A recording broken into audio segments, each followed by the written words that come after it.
Welcome to PG academy. आज हम 6 मई 2026 के इम्पोर्टेंट करंट अफेयर डिस्कस करेंगे जो हमारी आने वाली आगामी सभी परीक्षाओं के लिए बहुत ही महत्वपूर्ण रहने वाले हैं। सो अवर फर्स्ट क्वेश्चन इज अंतरराष्ट्रीय अग्निशामक दिवस कब मनाया गया है? आंसर इज 4 मई। 4 मई को अंतरराष्ट्रीय अग्निशामक दिवस मनाया गया है। Answer is Our next question is अंतरराष्ट्रीय तेंदुआ दिवस हर साल किस तारीख को मनाया जाता है? आंसर इज 3 मई। 3 मई को अंतरराष्ट्रीय तेंदुआ दिवस हर साल मनाया जाता है। 1 मई अंतरराष्ट्रीय श्रमिक दिवस और मजदूर दिवस या मई दिवस, और 1 मई को ही महाराष्ट्र दिवस और गुजरात दिवस भी मनाया जाता है। 2 मई को विश्व टूना दिवस मनाया जाता है। 3 मई को प्रेस स्वतंत्रता दिवस मनाया जाता है। और नेक्स्ट क्वेश्चन इज हाल ही में प्रसार भारती के नए अध्यक्ष के रूप में किसे नियुक्त किया गया है? आंसर इज प्रसून जोशी को हाल ही में प्रसार भारती का अध्यक्ष नियुक्त किया गया है। और नेक्स्ट क्वेश्चन इज मई 2026 में नीति आयोग के पूर्णकालिक सदस्य के रूप में नियुक्त होने वाले पूर्वोत्तर भारत के पहले व्यक्ति निम्नलिखित में से कौन बने हैं? आंसर इज जोराम आनिया इसके पूर्णकालिक सदस्य के रूप में नीति आयोग के पूर्णकालिक सदस्य के रूप में नियुक्त हुए हैं। मई 2026 में जोराम आनिया को नीति आयोग के पूर्णकालिक सदस्य के रूप में नियुक्त किया गया था। वह इस पद को संभालने वाले अरुणाचल प्रदेश और पूर्व क्षेत्र के पहले व्यक्ति बने। आर बाल सुब्रमण्यम को पूर्णकालिक सदस्य के रूप में नियुक्त किया गया था। पूर्णकालिक सदस्यों की कुल संख्या 5 से बढ़कर 7 कर दी गई है। नियुक्ति नरेंद्र मोदी द्वारा अनुमोदित की गई है। प्रमुख नियुक्तियां श्री प्रवीण एम खनूजा को इंजीनियर्स इंडिया लिमिटेड के अध्यक्ष और प्रबंध निदेशक नियुक्त किया गया। स्लाइस स्मॉल फाइनेंस बैंक ने राजन बजाज को एमडी और सीईओ नियुक्त किया। नीति आयोग के मुख्य कार्यकारी अधिकारी का अतिरिक्त प्रभार निधि छिब्बर को मिला। दीपक गुप्ता गेल इंडिया लिमिटेड के मुख्य प्रबंधक नियुक्त किए गए हैं। गुजरात की गिफ्ट सिटी के नए चेयरमैन उदय कोटक बने हैं। R Vijay Anand City Union Bank के रोहित ऋषि ने आईआईएफसीएल के प्रबंध निदेशक का पदभार संभाला। Power grid corporation of India limited के सीएमडी कौन है? रामा मोहन। अरब लीग का नया महासचिव कौन है? नबील फहमी। निवेदिता दुबे विमानपत्तन प्राधिकरण बोर्ड की पहली महिला अध्यक्ष बनी। इंद्रपाल सिंह वालिया ने ईस्टर्न एयर कमांड की कमान संभाली। राष्ट्रीय पिछड़ा वर्ग आयोग की नई अध्यक्ष साध्वी निरंजन ज्योति बनी।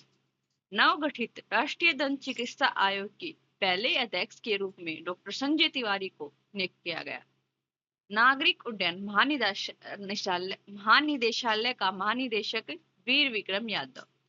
सूचना और प्रसारण मंत्रालय के सचिव कौन है? चंचल कुमार। सेल का अध्यक्ष और प्रबंध निदेशक कौन है? कृष्ण कुमार सिंह। भारतीय वाणिज्य एवं उद्योग महासंघ के नए महासचिव कौन है? अनंत स्वरूप। Our next question is Bharat द्वारा आयोजित संयुक्त सैन्य अभ्यास इनमैक्स किस देश के साथ आयोजित किया जाता है? Answer is Cambodia. कंबोडिया के साथ यह सैन्य अभ्यास आयोजित किया जाता है। प्रमुख युद्ध अभ्यास भारत और श्रीलंका सिनैक्स, भारत और इंडोनेशिया के बीच समुद्र शक्ति, जुलाई श्रोम रूस के बीच, बोंगो सागर भारत और बांग्लादेश, शक्ति वरुण और गरुड़ ये भारत और फ्रांस के बीच होते हैं। सिन्धु मैत्री और धर्मगाजियन भारत और जापान के बीच। वीर गार्जियन और जिमैक्स युद्ध अभ्यास भारत और जापान। युद्ध अभ्यास और टाइगर कला भारत और अमेरिका। इंदिरा भारत और रूस। मालाबार युद्ध अभ्यास गुआम। खान क्वेस्ट सैन्य अभ्यास मंगोलिया। अभ्यास मैत्री भारत और थाईलैंड। 13वां संयुक्त सैन्य अभ्यास खंजर भारत और किर्गिस्तान। साइक्लोन फोर्थ भारत और मिस्र। अवर नेक्स्ट क्वेश्चन इज मई 2026 में शुरू की गई सेल ब्रॉडकास्ट सिस्टम मुख्य रूप से किसके लिए उपयोग की जाती है? आपदा और आपातकालीन अलर्ट के लिए सीबीएस यूज की जाती है। मई 2026 में ज्योतिरादित्य सिंधिया ने सेल बोर्ड का सिस्टम लॉन्च किया और यह प्रणाली आपदा और आपात स्थितियों के दौरान लोगों को रियल टाइम अलर्ट भेजने के लिए डिजाइन की गई है। नियमित एसएमएस के विपरीत सेल ब्रॉडकास्ट तकनीक का उपयोग सचेत के साथ एकीकरण, भूकंप, बाढ़ और चक्रवात जैसी प्राकृतिक आपदाओं के दौरान त्वरित लक्षित संचार में मदद करता है। आवर नेक्स्ट क्वेश्चन इज दुनिया का पहला ओप्टोसार उपग्रह मिशन दृष्टि किस रॉकेट से लॉन्च किया गया था? आंसर इज फाल्कन 9 से यह उपग्रह मिशन दृष्टि रॉकेट लॉन्च किया गया है।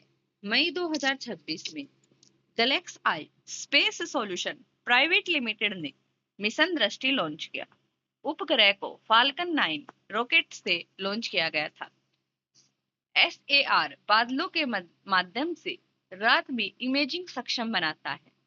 ईओ सेंसर उच्च रिजोल्यूशन दृश्य इमेजरी प्रदान करते हैं। ईओ प्लस एसएआर का एकीकरण हर मौसम में हर समय पृथ्वी अवलोकन क्षमता में सुधार करता है। और नेक्स्ट क्वेश्चन अप्रैल 2026 में संयुक्त राष्ट्र महासभा के अध्यक्ष के रूप में भारत का दौरा किसने किया? आंसर इज एनालेना बेरबोक ने भारत का दौरा हाल ही में किया है। अप्रैल 2026 में संयुक्त राष्ट्र महासभा के 80वीं अध्यक्ष एनेला बेरबोक ने भारत का दौरा किया। यह यात्रा एस जयशंकर के निमंत्रण पर थी। Our next question is मिडरेट ओपन 2026 में महिला ओपन खिताब किसने जीता है? आंसर इज मार्टी ओस्तुप ने यह मिडरेट ओपन खिताब जीता है। स्पोर्ट्स से related important current affairs. Harmanpreet Kaur 256 match खेलकर महिला अंतर्राष्ट्रीय क्रिकेट में सबसे अधिक मैच खेलने वाली खिलाड़ी बन गई है। टी20 क्रिकेट में 700 विकेट लेने वाले पहले खिलाड़ी कौन बने? राशिद खान। ईशान किशन ने टी20 2026 विश्व कप इतिहास में अर्धशतक बनाने वाले पहले भारतीय विकेट कीपर बने। 79वीं national football championship Santosh trophy services WPL 2026 RCB pro wrestling league 2026 Haryana thunders. 72वां महिला सीनियर राष्ट्रीय कबड्डी टूर्नामेंट 2026 विजेता कौन रहा? हरियाणा। ऑस्ट्रेलियन ओपन का महिला एकल टेनिस खिताब किसने जीता? एनिलिया रायबाकिना ने। और पुरुष एकल खिताब किसने जीता है? कार्लोस अल्काराज ने। भारत के 95वें शतरंज ग्रैंड मास्टर कौन बने हैं? अरुणोके घोष कोलकाता से हाल ही में बने। विश्व पैरा एथलेटिक्स चैंपियनशिप 2027 कहाँ होगा? ताशकंद में। रॉयल चैलेंजर्स बैंगलोर इतिहास की सबसे पहली टीम बन गई है। अनाहत सिंह ने इंडिया ओपन 2026 महिला स्क्वैश खिताब जीता। इटली में आयोजित 2026 शीतकालीन ओलंपिक में नॉर्वे ने पहला स्थान प्राप्त किया है। नॉर्वे ने पहला स्थान प्राप्त किया है। टी20 क्रिकेट में 700 विकेट लेने वाले पहले खिलाड़ी कौन बने हैं? राशिद खान। 79वीं national football championship Santosh trophy किसने जीती? Services. WPL 2026 RCB pro wrestling league 2026 किसने जीती? हरियाणा। थंडर्स 72वां महिला सीनियर राष्ट्रीय कबड्डी टूर्नामेंट 2025 की पहली सेफ महिला क्लब। मियामी ओपन 2026 का महिला एकल खिताब दूसरी बार किसने जीता है? आर्याना सवालेका ने जीता है। ओडिशा की पायल नाग ने एक अंतरराष्ट्रीय तीर अंदाज प्रतियोगिता बैंकॉक में क्या जीता? स्वर्ण पदक जीता है। और नेक्स्ट क्वेश्चन ये, हाल ही में डेनमार्क में आयोजित उबेर कप 2026 का खिताब किसने जीता? Answer is Denmark. डेनमार्क ने जीता है। आंसर इज दक्षिण कोरिया। इसका डेनमार्क नहीं होगा, आंसर इज दक्षिण कोरिया। डेनमार्क की होर्सेज में आयोजित उबेर कप 2026 का खिताब दक्षिण कोरिया की महिला बैडमिंटन टीम ने जीता। 3 मई 2026 को खेले गए फाइनल मुकाबले में दक्षिण कोरिया ने गत चैंपियन चीन को 3-1 से हराकर यह प्रतिष्ठित खिताब अपने नाम किया, जो उनका तीसरा उबेर कप खिताब है। हमारा next question is, Thomas cup के 74वां संस्करण कहाँ आयोजित किया गया, जिसमें पुरुषों की प्रतियोगिता में भारत ने कांस्य पदक जीता? Answer is Denmark. डेनमार्क में आयोजित हुआ है और भारत ने इसमें कांस्य पदक जीता है। चीन ने फ्रांस को 3-1 से हराकर थॉमस कप 2026 का खिताब जीता। यह चीन का 12वां थॉमस कप खिताब है। डेनमार्क के होर्सेनर्स ने खेले गए फाइनल में चीन से शानदार प्रदर्शन किया, जबकि भारत सेमीफाइनल में फ्रांस से हारकर कांस्य पदक से संतोष करना पड़ा। थॉमस कप 2026 के प्रमुख परिणाम, स्वर्ण पदक किसने जीता? चीन ने। रजत पदक फ्रांस ने और कांस्य पदक भारत और डेनमार्क। और नेक्स्ट क्वेश्चन इज, भारत के मुख्य न्यायाधीश ने देश की पेपरलेस राज्य न्यायपालिका स्टेट जुडिशरी इनमें से किसने घोषित किया है? आंसर इज भारत के सिक्किम राज्य ने यह पहला बार किया है। सिक्किम की capital Gangtok. CM Prem Singh Tamang, governor Om Prakash Mathur. Lok Sabha 1, Rajya Sabha 1 और विधानसभा की 32 सीटें हैं। सिक्किम में स्थित पायो एयरपोर्ट का नाम बदलकर स्वतंत्रता सेनानी त्रिलोचन पोखरेल के नाम पर रखा गया है। सिक्किम की पुलिस को उत्कृष्ट सेवा के लिए राष्ट्रपति पुलिस ध्वज पुरस्कार से सम्मानित किया गया। सिक्किम के 2 पारंपरिक लेप्चा संगीत वाद्य यंत्र तुंगबुक और पुंगटोंग पुलित को जीआई टैग मिला। नारी अदालत कहाँ शुरू की गई है? सिक्किम में चुंगथांग लाचेन एक्सिस और तारामचे ब्रिज का उद्घाटन किया गया है। भारतीय सेना ने पूर्वी सिक्किम के उच्च इलाकों में फंसे पर्यटकों को बचाने के लिए कौन सा ऑपरेशन चलाया है? Operation Himral. Thank you. Do like, share and subscribe PG academy.